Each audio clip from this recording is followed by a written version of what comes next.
Ganesha tutorials YouTube ಚಾನೆಲ್ಗೆ ಸ್ವಾಗತ.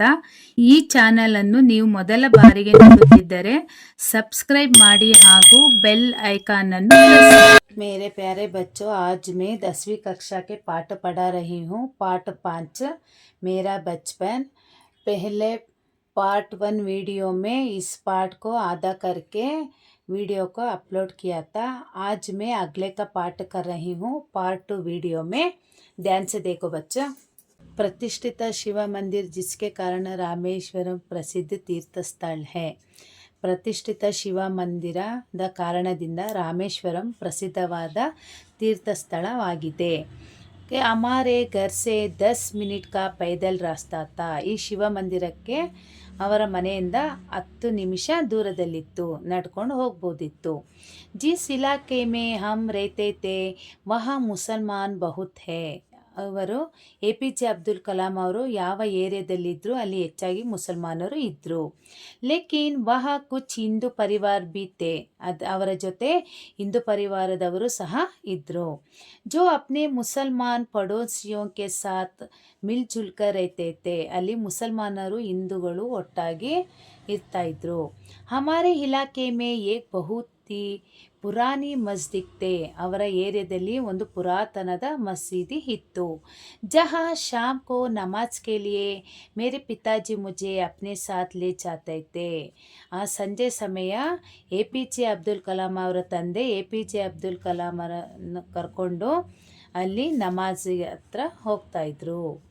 रामेश्वरम मंदिर के सबसे बड़े पूजारी पक्षी लक्ष्मण शास्त्री मेरे पिताजी के अभिन्न मित्र थे. ರಾಮೇಶ್ವರಂ ಮಂದಿರದ ದೊಡ್ಡ ಪೂಜಾರಿ ಪಕ್ಷಿ ಲಕ್ಷ್ಮಣ ಶಾಸ್ತ್ರಿ ನಮ್ಮ ತಂದೆಯ ಅಭಿನ್ನ ಸ್ನೇಹಿತರಾಗಿದ್ದರು.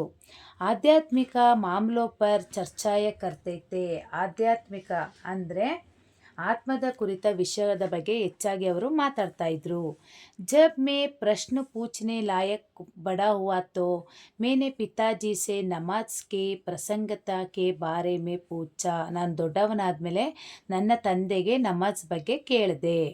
ವೇ ಕೆಹತೆ. ಅವಾಗ ಅವ್ರು ಹೇಳಿದ್ರು, ಜಬ್ ತುಮ್ ನಮಾಜ್ ಪಡ್ತೆ ಹೋ ತೋ ತುಮ್ ಅಪ್ನೆ ಶರೀರ್ ಸೆ ಇತರ ಬ್ರಹ್ಮಾಂಡ ಕಾ ಏಕ್ ಕಿಸ್ಸಾ ಬನ್ ಜಾತೆ ಹೋ. ನೀನು ನಮಾಜ್ ಓದುವಾಗ ನೀನು ಒಂದು ಶರೀರದ ಬ್ರಹ್ಮಾಂಡದ ಒಂದು ಭಾಗವ ಆಗ್ತೀಯ.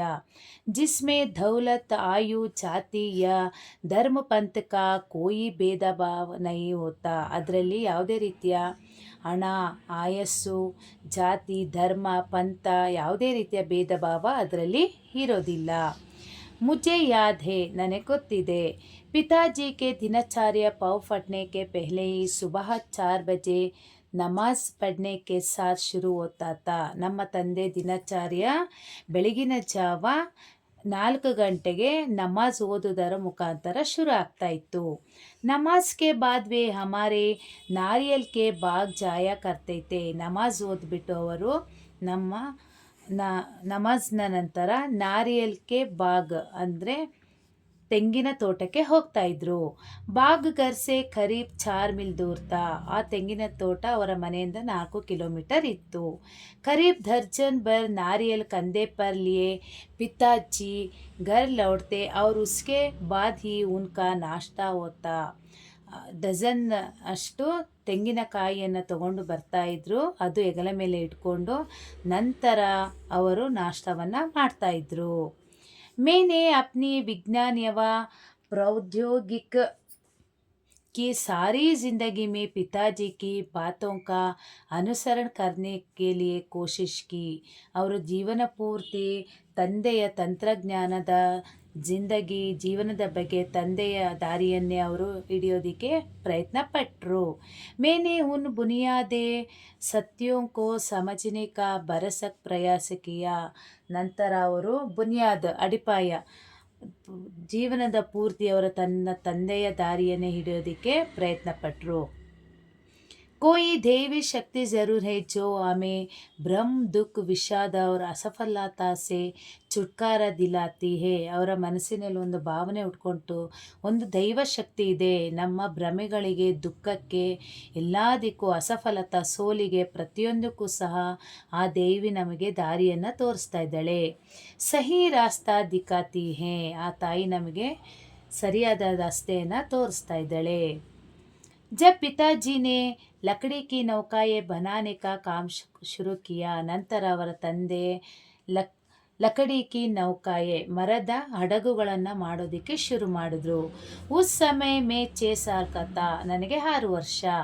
ये नौकाएं तीर्थयात्रियों को रामेश्वर से धनुषकोडी तक लाने ले जाने का काम करती थी. ಈ ನೌಕಾಯೆ ಈ ಬೋಟಿನ ಕೆಲಸವನ್ನು ತೀರ್ಥಯಾತ್ರಕ್ಕೆ ಬಂದಂತಹ ಶಿವ ಮಂದಿರಕ್ಕೆ ಬಂದಂಥ ಜನರಿಗೆ ರಾಮೇಶ್ವರದಿಂದ ಧನುಷ್ಕೋಡಿ ತನಕ ಕರೆದುಕೊಂಡು ಹೋಗುವುದು, ಕರೆದುಕೊಂಡು ಬರುವ ಕೆಲಸವನ್ನು ಮಾಡ್ತಾ ಇದ್ರು. अच्छा बच्चों, यहाँ पर छोड़ती हूँ. अगले का पार्ट 3 वीडियो में अपलोड करती हूँ. देख लेना और अच्छे से पढ़ लेना और नोट्स बायो लिंक में अपलोड करती हूँ, देख लेना. ಲೈಕ್ ಮಾಡಿ, ಶೇರ್ ಮಾಡಿ, ಸಬ್ಸ್ಕ್ರೈಬ್ ಮಾಡಿ. ಡೌಟ್ಸ್ ಇದ್ದರೆ ಕಮೆಂಟ್ ಮಾಡಿ. Thank you.